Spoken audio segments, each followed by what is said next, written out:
აფხაზეთის ავტონომიური რესპუბლიკის მთავრობის თავმჯდომარის მოვალეობის შემსრულებელმა ვახტანგ ყოლბაიამ აფხაზეთის ომის დროს დაღუპულ მეომართა დედებს უმასპინძლა.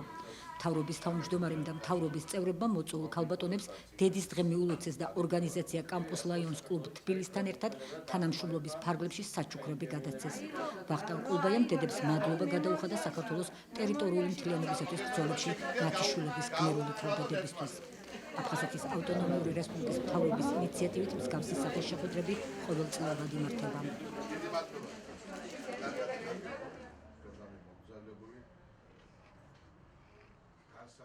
პირველში სულიად საქართველოს მინდა მოვასწრო დედის დღე, ეს საერთო დღესასწაული და დღევანდელს დაკავშირებით ბატონ ვახტანგ ყოლბაიასთან და მთავრობასთან ერთად აფხაზეთის მთავრობას ერთად გადავეცით საყოფაცხოვრებო ტექნიკა მოსახლეობას და მინდა რომ წარმატებულს და რა თქმა უნდა ჩვენ ვაპირებთ მომავალში თანამშრომლობას აფხაზეთის მთავრობასთან. დღეს ჩვენ გქონდა მთავრობაში ომში დაღუპულთა დედების უგზო-უკლო დაკარგულთა დედების ნაწილის მიღება და შევეცადეთ მოვფერებოდით მათ. ეს ის ადამიანები არიან, რომლებმაც ყველაზე დიდი რაც შეიძლება ამ ქვეყნად გაეკეთებინათ დედას, გააკეთეს.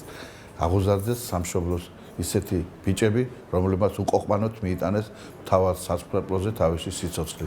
მე მინდა კიდევ ერთხელ უთხრა მათ მადლობა და ამავდროულად დავაიმედო რომ ყველაფერი ისე იქნება რომ მათი ბიჭების სახელები ქვეყანამ სახელმწიფომ სამშობლომ არ დარკარგოს. რამე თუ მათი შვილების სახელები ოქროს ასოებით არის ჩაწერილი ჩვენს მატიანეში. კიდევ ერთხელ ვილოცავ ყველა დედას დღევანდელ დღეს.